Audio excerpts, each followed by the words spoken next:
almonds. Ground almonds are probably the most common of the ground nuts you see in baking. And they have a coarse texture to them. And it's important in this recipe that they remain untoasted, because as the batter bakes, those ground almonds absorb the moisture from the batter and fluff up beautifully and bake up so tenderly.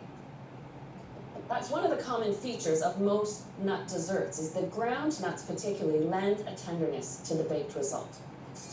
Because of that quantity of ground almonds, I only need a bit of flour, 3 tablespoons.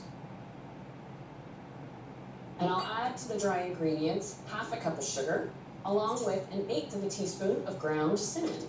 Financiers get their name because once they're baked, they look like little bars of gold, and it's the melted butter at the end that does that. So I'm just going to stir my dry ingredients together, and what I have in this bowl is 3 egg whites, and I'm just going to whisk them by hand, just until they're foamy. You know, just that little bit to loosen them up. And I'll just stir this to combine. And now that this has been moistened, I'll add a dash of almond extract. Just a couple of drops. There we go. Now, typical to a classic financier is adding currants, little dried currants. You can see by their small size, they're about 1/4 the size of a raisin. It suits the petite size of the financier itself. 1/3 cup of the dried currants. And the final ingredient, I have 1/3 cup of unsalted butter that's been melted and just cooled to room temperature. So even though this batter has the consistency of a cookie dough, it definitely bakes up cake-like. And now, to grab my special tins that I use for financiers.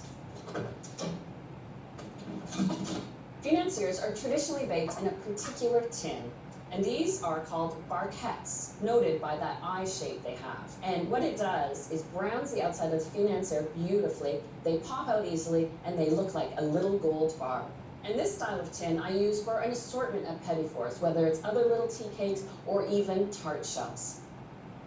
So I'll just take 2 spoons and then fill my tart tins. The chilled metal tin with its coating of butter also promotes the cakes baking with a gentle peak at the center of them, a signature look of a financier.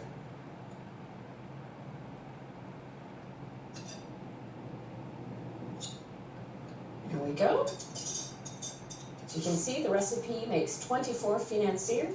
These are ready for the oven. I've preheated it to 375, and they take 15 to 18 minutes until they turn that beautiful golden brown.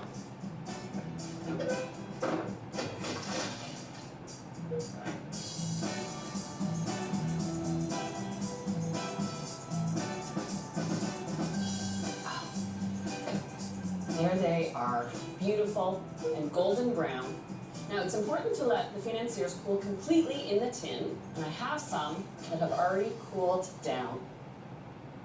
And you can see that gentle little peak in the center, and because I chilled the tins, they pop out easily, and there's that golden gold bar look to them.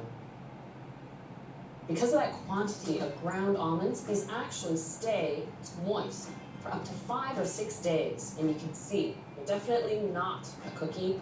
This is a beautiful, tender, buttery little cake. So now that you've got the basics down, I can move you up a level and share my recipe for an Italian pie nut cake. This features